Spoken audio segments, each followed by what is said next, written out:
Du flash avec vous, Émilie Dez. Bonsoir Mathieu, bonsoir à tous. Les dégradations commises au Mont-Valérien sont une insulte à la mémoire de la nation. La déclaration d'Emmanuel Macron sur Twitter, une immense inscription anti-pass a été découverte tôt ce matin sur ce monument érigé à la mémoire des combattants de la Seconde Guerre mondiale. Les deux S avaient été dessinés de sorte à ce qu'ils ressemblent au sigle SS allemand. La ministre déléguée à la mémoire et aux anciens combattants a annoncé son intention de déposer plainte. Claude Guéant derrière les barreaux. L'ancien ministre a été incarcéré ce matin à la prison de la Santé. Il avait été condamné en 2017 à 2 ans de prison dont un ferme. La cour d'appel a estimé début novembre que Claude Guéant ne faisait plus les versements nécessaires pour payer l'amende et les dommages et intérêts auxquels il avait été condamné.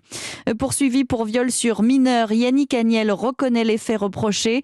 L'ancien nageur n'a en revanche pas le sentiment qu'il y a eu contrainte, assure la procureure de Mulhouse, mais il existe une différence d'âge très importante entre lui et la victime.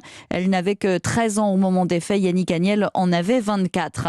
Plus que jamais, nous devons rester vigilants et nous faire vacciner. La mise en garde de Jean Castex, alors que près de 44 000 nouveaux cas de Covid ont été enregistrés ces dernières 24 heures. C'est presque 1600 cas de plus que la semaine dernière. Au Royaume-Uni, Boris Johnson craint un raz-de-marée du variant Omicron. Le nombre de contaminations liées à ce nouveau variant double désormais tous les 2 à 3 jours outre-Manche. Boris Johnson a donc décidé d'accélérer la campagne de rappel vaccinal. Une 3e dose sera proposée à tous les adultes d'ici la fin du mois. Le Royaume-Uni qui vient d'annoncer au moins un décès dû au variant Omicron. Dans l'actualité également, le taux du livret A qui va augmenter en janvier. Le nouveau taux sera proposé par le gouvernement le mois prochain et interviendra le 1er février.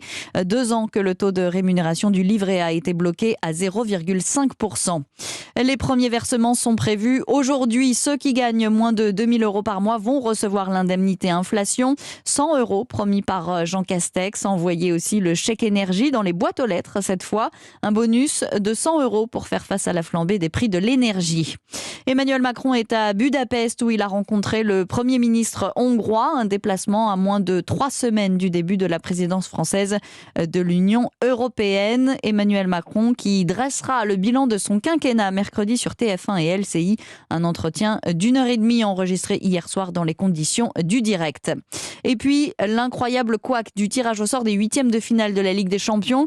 Le premier effectué à midi a dû être retiré à cause d'un problème technique. Manchester United avait notamment été exclu à tort des adversaires potentiels de l'Atlético Madrid. Au final, le PSG affrontera le Real Madrid. Ce sera Chelsea pour Lille. Et autre tirage au sort, celui de la Ligue Europa Conférence. L'Olympique de Marseille affrontera Karabag en barrage, un club d'Azerbaïdjan. Le Stade Rennais est déjà qualifié pour les 8e de finale. Europe 1.